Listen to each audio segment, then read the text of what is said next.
Goldblum and I go way back.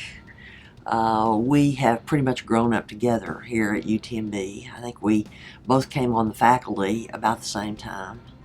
And Randy, of course, has a stellar career. He's really a brilliant researcher in the area of immunology and has also done some wonderful things relative to management of children with asthma. I went into the laboratory with Dr. Armin Goldman, who was kind of one of the mainstays of the department at that time, and did a fellowship there with him, and very quickly started realizing that we were seeing children who had various different problems. The majority of those were recurrent infections.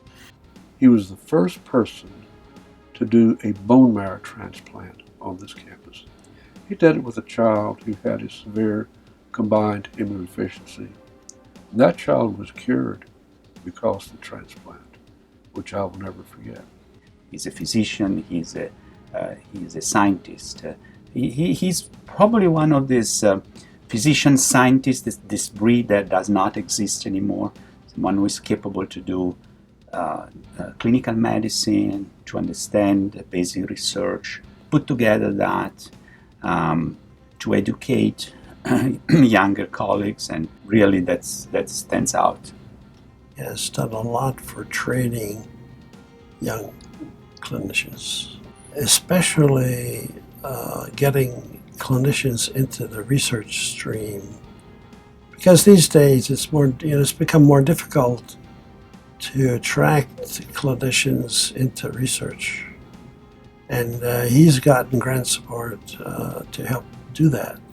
Yeah, teaching in clinical sciences is actually a lot of fun because the majority of the teaching that I do is actually on the spot next to the patient, and been able to do is to develop a team approach to asthma.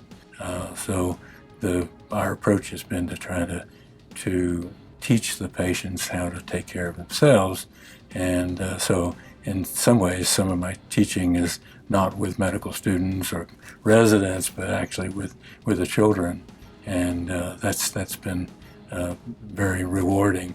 He has demonstrated over and again a commitment that you don't see as much anymore, and it's a commitment based on his research, based on education of fellows and residents to learn the best that there is to learn about his area. I've been impressed that over the years that Randy has never stopped developing. He is one of these people, in fact, who continues to try to not only educate others, but also himself, and not only to develop others, but also himself. And for that, UTMB should be very grateful.